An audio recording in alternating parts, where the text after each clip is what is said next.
कैसे साहब, आप खुद भी एक बिजनेसमैन भी हैं और आप एफवीआर को बहुत अच्छे से समझते भी हैं। इस पर मैं आपसे एक कमेंट जरूर लूंगा, एफवीआर के हवाले से भी जानना चाहता हूं। लेकिन ये जो चाइना की बात आपने इससे कबल की थी, चाइना बड़ा एक एफडीआई का सोर्स रहा है कैसे साहब। फिर अपने जो ग्लोबल क्राइसिस की बात की, गुजारा इस वक्त एक बहुत बड़ा चैलेंज जरूर है। इस एक साल में हम ये देख रहे हैं, मगर 2017 और 18 को अगर लिया जाए, सबसे हाईएस्ट एफडीआई रिकॉर्ड हुई थी 17 से 18 में, फाइनेंशियल ईयर में। उसके बाद से हम मुसलसल एक डिक्लाइन देख रहे हैं। इस वक्त भी नून लीग की हुकूमत है और उस वक्त भी नून लीग की हुकूमत थी।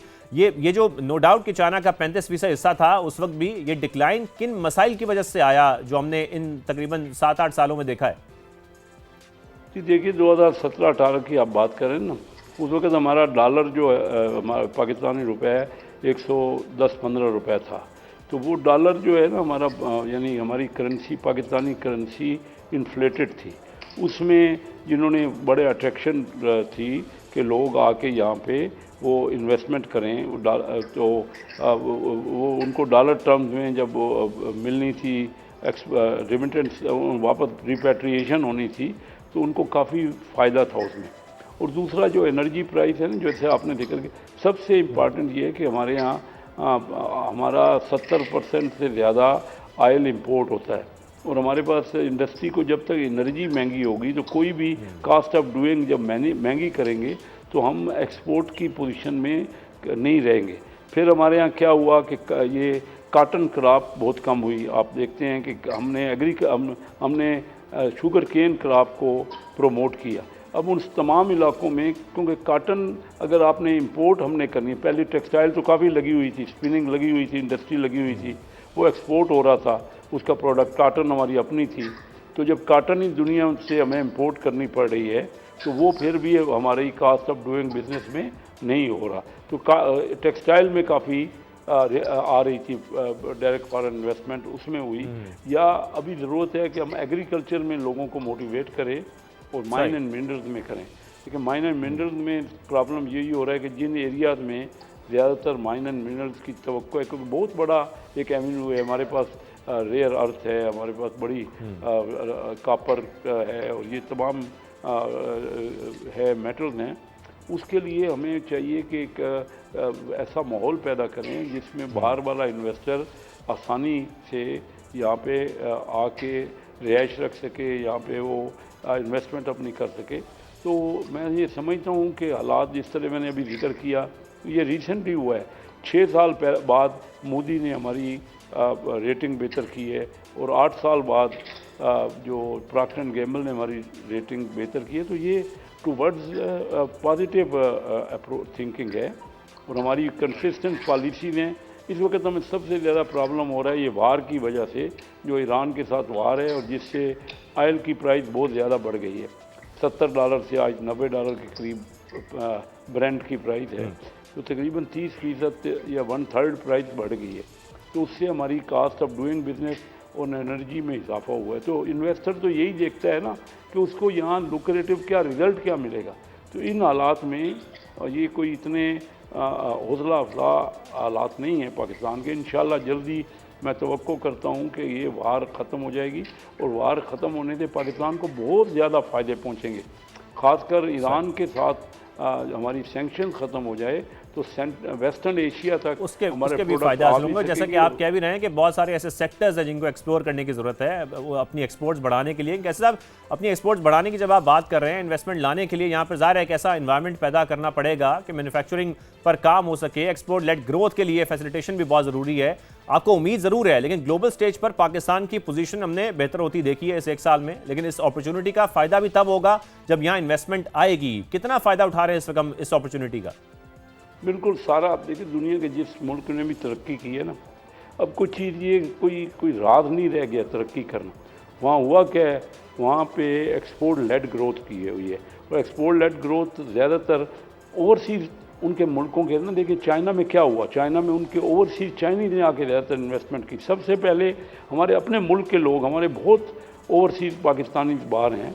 मैं अभी रिसेंटली यूके गया हुआ था, तो मैंने उनका हर शहर में, तकरीबन बड़े बड़े शहरों में दौरा किया। उनके पास ह्यूज इन्वेस्टमेंट है और पाकिस्तान में लाना चाहते हैं, लेकिन वो कहते हैं आपके यहाँ रेगुलेशंस हैं, आपके यहाँ हम आते हैं तो हमें मुश्किलात होती हैं। तो सबसे ज़्यादा मैं जोर जो दे रहा हूँ, मेरा एज अ बिजनेसमैन, मैं तवज्जो यही कर रहा हूँ कि ये इतना अरसा से हमने अपने ब्यूरोक्रेट को समझाना है कि मुल्क के फ़ायदे की बात है, हमारी पॉलिसियाँ अपनी जगह पे, लेकिन अगर आप रोकेंगे, अभी भी मैं कहता हूँ काफ़ी चीज़ें हैं। फिडमिक में इंडस्ट्रियल जोन है, वहाँ पे मुझे बहुत शिकायतें आती हैं कि लोगों को वहाँ पे प्रॉपर फैसिलिटेट नहीं किया जाता। तो जब तक इंडस्ट्रियलिस्ट को आप ज़्यादा से ज़्यादा उनको और फेवर करेंगे, अच्छा, और हम सब ने मिल के ये काम करना है। सही। और कैसे साहब, ये पावर सेक्टर ने जुलाई में $57 मिलियन और फाइनेंशियल सेक्टर ने तकरीबन $62 मिलियन एफडीआई अट्रैक्ट की, लेकिन पाकिस्तान की एफडीआई अभी भी जो प्रोडक्टिव मैन्युफैक्चरिंग है या एक्सपोर्ट सेक्टर्स हैं उसमें कहीं दिखाई नहीं देती। ये कुछ सेक्टर्स तक महदूद ही दिखाई देती है। इसके लिए भी कुछ करना पड़ेगा। देखिए, बिजनेसमैन जो है ना, वो खुद बहुत ज़्यादा समझता है बिज़नेस को। जब बॉटम लाइन अच्छी होती है ना, अपॉर्चुनिटी तो यहाँ, यानी सरमाया जो है ना, वो तो खुद ब खुद आता है अगर आप उसको फैसिलिटेट करें, उसको प्रॉपर माहौल बनाएं ना। मैंने खुद अपनी पर्सनल बिजनेस में 2 बड़े जॉइंट वेंचर किए हैं। मैं अपने बिजनेस के लिए LG कोरिया, एक केमिकल और इलेक्ट्रॉनिक की कांग्लोमरेट है कोरिया का, उससे मैंने यहाँ केमिकल का प्लांट हमने लगाया, हमारी कंपनी ने। तो हमें तजर्बा है कि किस तरह, लेकिन उनको यहाँ माहौल देना है हमने, उनको आसान जो है ना सारी उनको लिविंग भी स्ट्रक्चर देना है। और इसी तरह हमने हमारी कंपनी ने बरनास, जो कि TCP है मलाइशिया की, तमाम मलाइशिया का चावल वो एक्सपोर्ट करती है, वो हमारी कंपनी के साथ जॉइंट वेंचर करके हम उनको भेज रहे हैं। ये तो मेरा ज़ाती तजर्बा मैं आपको बता रहा हूँ कि उनके लिए देखिए ये माहौल, ये सबसे बड़ी जो हमने रुकावटें की हैं ना पाकिस्तान में अभी भी। मैं खुद फेडरल मिनिस्टर हूँ, मैं अपनी मिनिस्ट्री की बात कर रहा हूँ कि अब वो उतना फैसिलिटेट नहीं कर सके कि स्मूथली हमने बना दिया। आप सही कह रहे हैं कि ये आपने देखा कि अच्छा बना है सेंटर, जो फैसिलिटेशन सेंटर बना है, लेकिन रेगुलेशन में मैं अब बुलाता हूँ, तमाम इदारों को बुलाता हूँ, हर हफ्ते 15 दिन में हम एक मीटिंग करते हैं और उनको समझाता हूँ कि अगर आप, क्योंकि लाइसेंस हम देते हैं, लाइसेंस के फी पैसे पहले लेते हैं। अगर पहले अब जरा FVR के ऊपर आ जाते हैं, जिसका भी आपने जिक्र किया। ये FVR की जो पॉलिसीज हैं वो कितनी बड़ी रुकावट हैं इस वक्त हमारी इन्वेस्टमेंट पाकिस्तान में लाने में? वो बहुत बड़ी रुकावट है जी। जो FVR है वो इस बात को महसूस करेगी। मैं हुकूमत में बैठा हूँ और मैं चाहता हूँ, क्योंकि मैंने कहा ना कि ज़िंदगी गुजार दी है, यही 60 साल से बहुत बड़ा इंपोर्ट एक्सपोर्ट के बिज़नेस में मेरा रोल रहा है और मैं जानता हूँ एक एक कंपनी को जो कि इसमें एक्टिव है और जो तकलीफ़ उनको है। देखिए, इस वक्त स्मगलिंग वाला जो है या कोई अंडर इन्वाइसिंग, ओवर इन्वाइसिंग, उसको फैसिलिटेट किया जाता है। उनको पता ही नहीं है FVR वालों को कि किस तरह टैक्सेशन वसूल करनी है।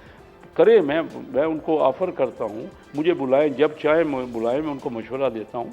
उनको बहुत बड़ी रेगुलेशंस, उनका रिफॉर्म्स की ज़रूरत है FVR में। FVR का मतलब सिर्फ रेवेन्यू इकट्ठा करना कर लेंगे, लेकिन अगर वो बिज़नेस को ही करेंगे, किसी को गलत एंटी डंपिंग ड्यूटियाँ हमारे यहाँ टैरिफ कमीशन है वो लगा देगा, या हम इर्रेगुलर तरीके से माल आएंगे तो उनको नहीं पूछेंगे, तो बहुत बड़ा पाकिस्तान में अभी क्योंकि आपने इसी इंटरव्यू में कई बार ये जिक्र किया कि हमें ऐसा एनवायरनमेंट पैदा करने की ज़रूरत है। आप बार बार ये कह भी रहे हैं कि बहुत काम होना बाकी भी है कई सेक्टर्स में, मगर फिर क्या हमारी जो मुआशी टीम है उनकी जो परफॉर्मेंस है वो सही डायरेक्शन में है? इन्वेस्टमेंट अट्रैक्ट करने के लिए, एक बिजनेस ऐसा एनवायरनमेंट पैदा करने के लिए आपको सही दिखाई दे रही है इनकी परफॉर्मेंस? मियाँ शहबाज शरीफ साहब, प्राइम मिनिस्टर साहब बहुत मेहनत कर रहे हैं, बहुत वो अच्छे तरीके से मीटिंग्स कर रहे हैं, लेकिन मैं आपको बताऊं वो तो रिज़ल्ट दिखा रहा है ना। अभी हमने लास्ट ईयर 3.7% ग्रोथ की है। अभी हमारे जो रीजनल कंट्रीज हैं, हमारे इर्द गिर्द के मुल्क, चाइना ने अगले साल 6.5% अपनी ग्रोथ रखी है टारगेट, और चाइना ने 7.5% रखी है, और इंडिया ने 6.5% रखी है। बांग्लादेश की भी 5-6% है। तो ये अगर हमारी आबादी बढ़ती रहेगी 2-2.5% और 3.7 या 4% ग्रोथ होगी, तो उससे हम लोगों के स्टैंडर्ड ऑफ लिविंग में उनके लिए आसानियाँ पैदा नहीं कर सकेंगे। और ख़ासकर जो 1-1.5% नेट ग्रोथ हुई भी है, बावजूद के बेहतर एफर्ट हो रही है, पॉलिसीज़ है, लेकिन हमारे यहाँ क्या होता है कि पॉलिटिशियंस आपस में कोई भी हुकूमत, मुझे ये बता दें, अगर आप क्योंकि तफसील से पूछ रहे हैं तो मैं आपको बताऊं। देखिए 1999 से लेके आज 2026 से 27 साल हो गए। इसमें हर किस्म की हुकूमत रही। 9 साल परवेज़ मुशर्रफ साहब की हुकूमत रही, 5 साल पीपल पार्टी की हुकूमत रही, 4 साल PTI की हुकूमत रही और 9 साल 2 बार मुस्लिम लीग नवाज़ की हुकूमत रही। लोगों को ग्रोथ नहीं मिल रही, तरक्की नहीं हो रही। हमने क्या क्या पाकिस्तान बना था तो क्या सोचा था हमने, तो दुनिया ने, मैं तो क्योंकि खुद शुरू से बिज़नेस में हूँ, मैं जब पहली बार चाइना में गया फिर 1972 में, उनके यहाँ अंधेरे ही अंधेरे थे। उनके किसी शख्स के पास कोई कार नहीं थी, उनके पास कोई बिल्डिंग नहीं थी हमारी बिल्डिंग जैसी।